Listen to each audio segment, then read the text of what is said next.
Gledao sam jedan dokumentarac, srpski dokumentarac. Bio je trener koji je trenirao Matu Parlova, dakle to je bila jedna profesionalna ekipa kad je on bio i svjetski prvak u profesionalnom boksu. I onda je on rekao jednu stvar, znate kad si trener, ti moraš biti malo i pedagog, moraš biti i psiholog i tako dalje. On je rekao sljedeće: Mate Parlov je bio fanatik. Sjajan čovjek, duša od čovjeka, dijelio je drugima vlastiti novac i tako dalje, nije upropastio svoju obitelj. Ali pod stare dane od 40. nadalje, a nije dugo ni živio jadan, on je malo počeo nesolidno živjeti.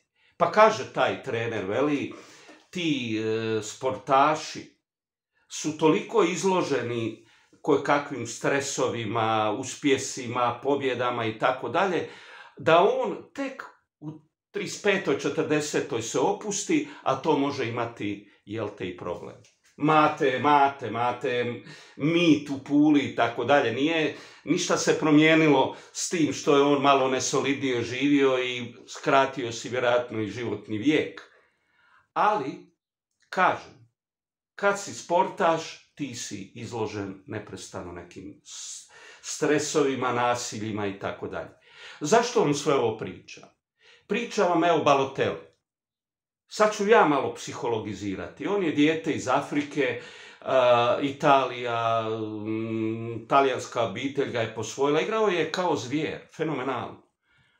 Ali počeli su se pojavljivati problemi, počeo se svađati, počeo je praviti ekscese i tako dalje, promijenio je 10-15 klubova i sad ga vidimo kako pijan pada po ulici. Je li to možda posljedica nekakvih stresova, zato što je to, kažem, dijete koje je posvojeno i tako dalje, psihologizira, možda nema nikakve veze, ali je li? Andrew Carroll, negdje mi u glavi zvoni da je on bio, kaže, najskuplji nogometaš Italije, zarađivao puste pare, igrao za Liverpoole, ove, one, lijeve, desne, danas igra za nekakvog francuskog drugoligaša, kaže, potukao se usred birtije. Dakle, to je to. Ti si u pogonu, ti si stalno u nekim kampusima, ti stalno nešto vježbaš, ovo, ono, desno, lijevo i jednostavno u jednom trenutku pukneš. Valjda je taj Carroll u jednom trenutku pukao. Pa onda imate strahovito ružnu priču. Onog lika iz Južnoafričke republike, Jacques se zove, čini mi se, nemojte mi zamjeriti. Ima njemačko prezime. Dakle, Jacques je bio svjetski prvak u skoku u vis. 2,38 iskočio, to mu je najbolji rezultat. Dakle, vrhunski sportaš. Ko će znati zašto je u nekom trenutku, kad je bio i juniorski, i seniorski, svjetski prvak i čudesa osvojio, tko će znati što ga natjeralo da krene na oštro brašno? Imao je problema, bio je hapšen, ovo, ono, lijevo, desno i vjerojatno je ostao nekom dužan. Zadnje što su ga vidjeli da je s nekim muškarcem izašao iz maminog stana i nađen je propucan na nekakvoj livadi.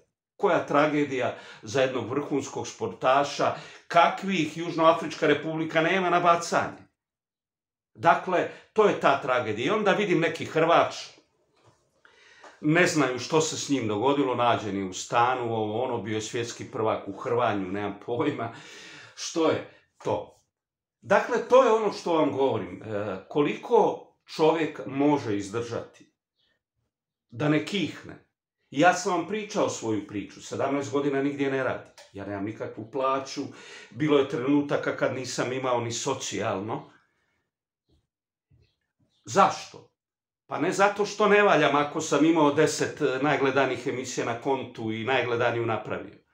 Ali to je Hrvatska umrežena država gdje je 10-razredni, gdje novinar ima 12 godina. Nema pojma, ono lupeta gluposti, ne zna kako se zove. O tome se cijelo vrijeme radi, dame i gospodo. I onda pukneš, ja nemam pojma. Možda sam nenormalan, možda sam potpuno poludio, otkud ja to znam. Nekako se držim, čini mi se da sam uspio preživjeti sve te nevere, kako bi se reklo. Ali otkud znam, možda sam potpuno lud.